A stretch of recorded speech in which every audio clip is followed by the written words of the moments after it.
My girlfriend's family already treated me like I belonged. That should have made me happy. Instead, it made me feel trapped. I'm 26. My girlfriend Lena is 27. We have been together for almost 3 years. Lena is the kind of person people describe as safe. She remembers appointments. She brings soup when someone is sick. She calls when she says she will. She notices when I get quiet. She loves completely, and sometimes I think that is what made everything harder. Because leaving someone cruel is simple to explain. Leaving someone kind makes you sound like the problem. When we first met, I had just moved into my own apartment after years of roommates and family chaos. I loved it. The quiet, the space, the fact that every mug in the cabinet was exactly where I left it. Lena loved that for me at first. She said she admired my independence. Then, about a year into our relationship, she started talking about moving in together. Not aggressively, just often. A joke here, a comment there, a picture of a cute apartment sent with, "This could be us." At first, I smiled. Then I started feeling pressure in my chest every time she brought it up. Because moving in with Lena would not just mean sharing rent.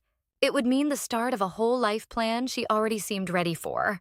Apartment together, then house, then marriage, then kids, then Sunday dinners with her parents forever. The strange part is that I had talked about those things too. Early on, I said I wanted marriage someday. I said I wanted children someday. I meant it then. Or at least I thought I did. But someday looks different when someone starts turning it into a calendar. Lena's family made it worse without meaning to. They loved me. Her mother asked about my job every time I saw her. Her dad fixed my bike. Her sister sent me birthday gifts. At holidays, they saved me a seat before I even arrived. They were warm in a way I was not used to. And still, every visit made me feel like I was being gently absorbed into someone else's future. Her mother would say, "When you two move in together, we have extra furniture." Her sister would say, "You'll love the neighborhood near us." Her dad once said, "It's nice to see Lena finally with someone serious." I smiled every time, but inside I kept thinking, what if I am not serious enough? I tried to talk to Lena about slowing down. I told her I loved living alone. I told her I was not ready to move in. She said she understood. Then 2 days later, she joked, "Don't worry, I'll just wait until you stop pretending you like your little cave." I laughed because it was easier, but it bothered me. A week later, she sent me a listing for a townhouse outside the city. I said, "That's beautiful, but you know I don't want to live in the suburbs." She replied, "Not forever, just eventually." I stared at the word eventually for a long time, because eventually sounded like a door closing slowly. Around the same time, our physical relationship changed. Not dramatically, not in a way anyone else would notice, but I started feeling less present, more careful, less like I wanted to be touched and more like I wanted to make sure Lena did not feel rejected. That is not fair to either person. I know that. Then we had a weekend trip, our first real getaway in months. Lena planned everything. A small cabin by a lake, nice restaurants, a hiking trail. She was so excited that I wanted to be excited too. And for most of the trip, I was. We laughed. We cooked breakfast together. We stayed up late talking. There were moments where I looked at her and thought, why can't this be enough? The last night we were in bed. I will not go into details, but something awkward happened. Nothing serious. Just one of those vulnerable, clumsy moments that happens when people are close. I laughed nervously. Lena made a face and said, "That was kind of gross." The room changed immediately. She saw my face and started apologizing almost before I reacted. She said she did not mean it. She said she used the wrong word. She said she was embarrassed and it came out wrong. I believed her, mostly, but I could not unhear it. That word followed me home. Gross.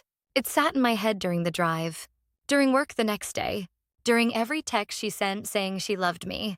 I knew one careless word should not outweigh years of kindness, but sometimes a careless word lands exactly where you are already bruised. A few nights later, Lena posted a meme online, something about having a questionable pattern in dating. Normally, I would have ignored it, but after everything, I felt exposed. Like I was one more joke in a list of people she had dated and privately judged. I asked her why she posted it. She said it was just funny. I said, What part is funny? She said, that all my exes are completely different, but somehow I always end up with smart, intense women. I said, so I am part of a concerning pattern? She sighed. She said, you're doing the thing where you make something small into a wound. That sentence hit harder than the meme, because maybe she was right. Maybe I was making everything into evidence. But maybe everything felt like evidence because I already knew I was pulling away. I told her I did not like being joked about publicly. She said she was not joking about me. I said, if people know we're together, they'll read it that way. She said, nobody thinks that deeply about Instagram. I said, I do. She said, I know, that's the problem. That was when I realized we were both tired. She was tired of walking around my sensitivity. I was tired of feeling like my discomfort needed a courtroom-level defense before it counted. A week later, we went to dinner with her family. Her mother brought up moving in again. Not meanly. Not even directly. She said, there's a cute duplex near us. I thought of you too. Lena smiled but did not shut it down. I felt everyone look at me. So I said, we're not looking right now. Her mother blinked. Lena's sister said, oh, I thought you were close to that step. Lena looked embarrassed. I said, we are not. The rest of dinner was polite and awful. In the car afterward, Lena said, you didn't have to make it sound so cold. I said, I didn't want them thinking we were planning something we're not. She said, they're excited for us. I said, they're excited for the version of us where I want the same timeline as you. She went quiet. Then she said, do you? I said, what? She said, want the same timeline. I did not answer fast enough. That was the answer. She started crying, quietly. I hated myself for causing it. She said, I have been building a life around us. I said, I know. She said, were you going to tell me you weren't? I said, I didn't know how. She said, that means no. I told her I loved her. She said, I believe you, but I don't know if love is what we're missing. That was the most honest thing either of us had said in months. Update 1. We took 2 weeks apart. No sleepovers, no family dinners, no pretending. At first, Lena kept sending long messages. Then she stopped. I think she realized I needed silence, and she needed to stop trying to pull an answer out of me before I had one. Update 2. I talked to my older cousin, Mara, because she has always been blunt with me. I told her I felt like a terrible person for doubting a good relationship. She said, a good relationship can still be the wrong relationship. I hated that, because it sounded too simple, but I kept thinking about it. Update 3. Lena and I met at a park. Neutral place. No apartment full of memories. No family around. Just us. She asked if I wanted to move in with her within the next year. I said no. She asked if I wanted a house in the suburbs in the next few years. I said no. She asked if I was sure I wanted children. I said, I am not sure anymore. She nodded like she had expected it. Then she said, thank you for finally saying it. That hurt worse than anger, because she was not surprised. She had felt me leaving before I admitted I was walking. We did not officially break up that day, but we stopped pretending we were fine. We are still talking, carefully, kindly, painfully. She deserves someone excited about the life she wants. I deserve a life I am not quietly trying to escape. Maybe that means we end. Maybe that means we rebuild with honesty instead of momentum. I do not know yet. What I know is this. Lena did not do one terrible thing.